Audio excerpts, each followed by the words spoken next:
Câmara aprova aumento de 18 novos deputados.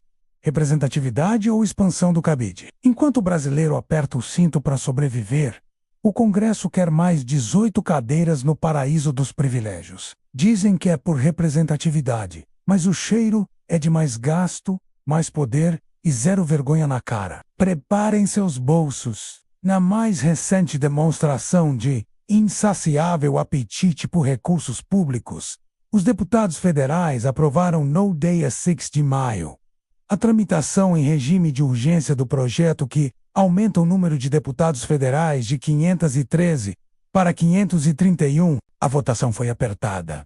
268 votos a favor e 199 contra. Não é surpresa que os poderosos que vivem do dinheiro do pagador de impostos estejam ansiosos para criar mais cadeiras no banquete estatal. O pretexto para esse assalto ao bolso do contribuinte é uma exigência do Supremo Tribunal Federal, que determinou ao Congresso que vote uma lei até junho para redistribuir a representação de deputados federais conforme a população de cada estado. Ora, vejam só.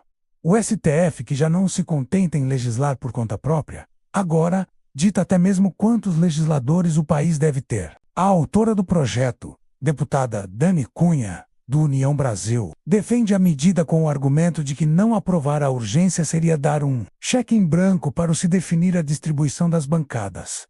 Qual a diferença, afinal? Num cenário, burocratas, togados decidem. No outro, políticos famintos por poder aumentam seus próprios números. O resultado é o mesmo: mais Estado, mais gastos, mais controle sobre nossas vidas. O deputado federal por São Paulo, Kim Kataguiri, do União Brasil, mostrou lucidez ao classificar a proposta como uma das piores já colocadas em votação. A conta fica mais cara para a população. A desculpa de que não tem gasto é falsa, tem gasto real, afirmou ele. E tem razão. Cada novo deputado representa milhões em salários, benefícios, verbas de gabinete, assessores e toda a infraestrutura para manter essa máquina gordurosa funcionando. Quem paga? Você.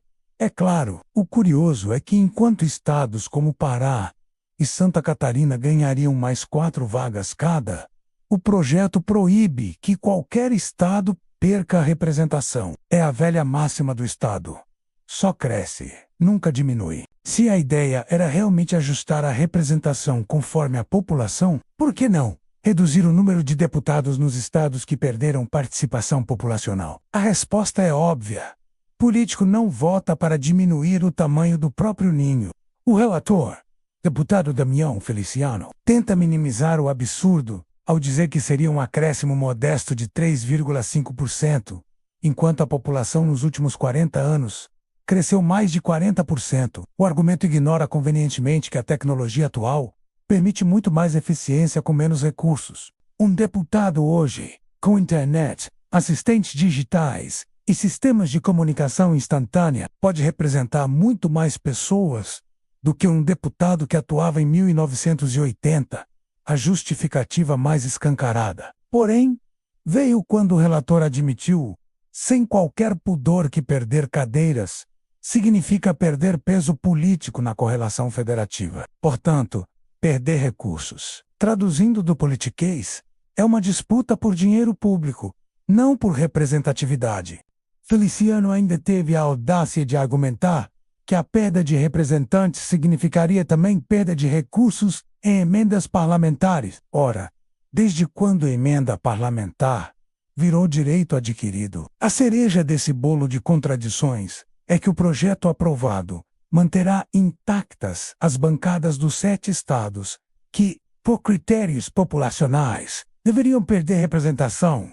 Rio de Janeiro perderia 4 cadeiras. Paraíba, Bahia, Piauí e Rio Grande do Sul perderiam 2 cada. E Pernambuco e Alagoas perderiam 1 cada. Que proporcionalidade é essa que só funciona para cima, nunca para baixo? É como um peso que só sobe na balança, jamais desce. Mais assustador ainda é a manobra para potencialmente ignorar os dados do Censo 2022 do IBGE.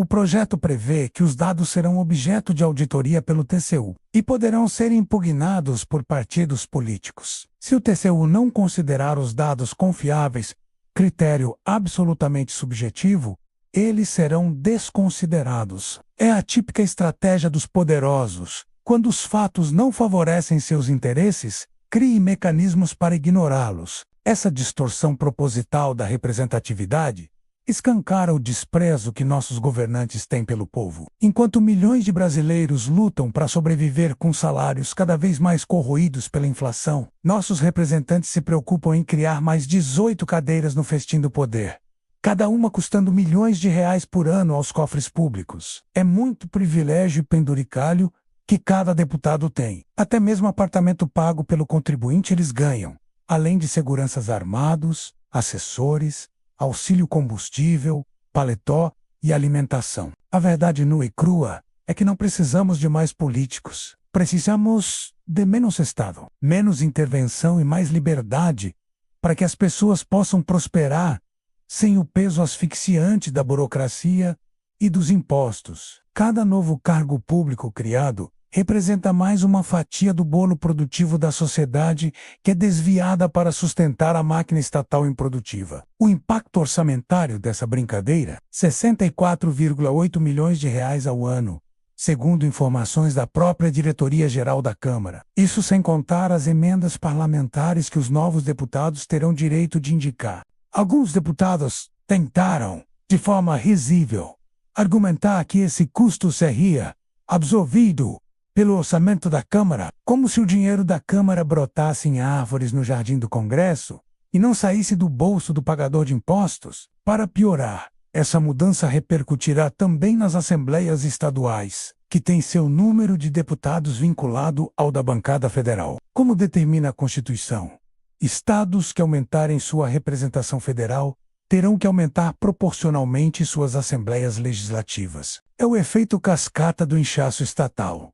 Quando um nível cresce, os outros seguem automaticamente. Se realmente quisessem servir ao povo, nossos representantes estariam discutindo como reduzir o número de deputados, como cortar privilégios e como devolver aos cidadãos o direito de decidir sobre suas próprias vidas. Mas não se enganem.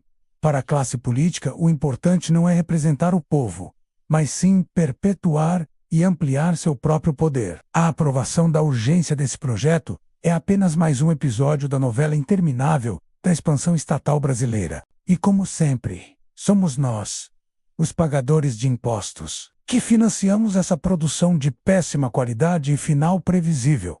Mais do nosso dinheiro sendo desperdiçado, mais poder nas mãos dos políticos e menos liberdade para todos nós. Durante o debate no plenário, alguns poucos parlamentares tiveram a decência de se opor a essa farsa. O deputado Carlos Jorge, do projeto de lei, acertadamente apontou que mais injusto que reduzir o número de deputados de alguns estados é aumentar a máquina pública para atender parlamentares com receio de não serem reeleitos. No auge da hipocrisia, o deputado Merlon Solano, do PT, ainda tentou convencer o público de que o Brasil tem poucos deputados em comparação com outras democracias. Esqueceu de mencionar que em países como Estados Unidos e Índia, muito mais populosos que o Brasil, a representação proporcional é significativamente menor que a nossa. Mas quando se trata de justificar a expansão do Estado, vale tudo, até comparações distorcidas. O pior de tudo é que esse projeto ainda inclui uma cláusula absurda, permitindo que partidos políticos contestem os dados do IBGE perante o Tribunal de Contas da União. É a típica tática estatal. Se os dados técnicos não confirmam sua narrativa, crie mecanismos para invalidá-los. A ciência e a estatística só valem quando convém ao interesse político. Infelizmente, todo ano parece ser igual. O Brasil afunda em impostos, regulações e intervenções estatais, enquanto a classe política se preocupa apenas em garantir mais cadeiras no banquete do poder. Enquanto isso, o brasileiro comum trabalha no mínimo 5 meses do ano só para pagar impostos, enfrenta inflação, desemprego e serviços públicos precários. Mas, para nossos representantes, O importante é garantir que nenhum Estado perca cadeiras no Congresso, mesmo que isso signifique tornar o sistema ainda mais caro e ineficiente. Essa é a verdadeira face do Estado brasileiro. Uma entidade que existe para si mesma, que cresce às custas do suor alheio e que se perpetua mediante arranjos que beneficiam apenas os que vivem na elite, enquanto a população continuar adormecida, embriagada pelo discurso de que mais Estado é melhor e idolatrando políticos inúteis. Esse ciclo vicioso jamais será quebrado.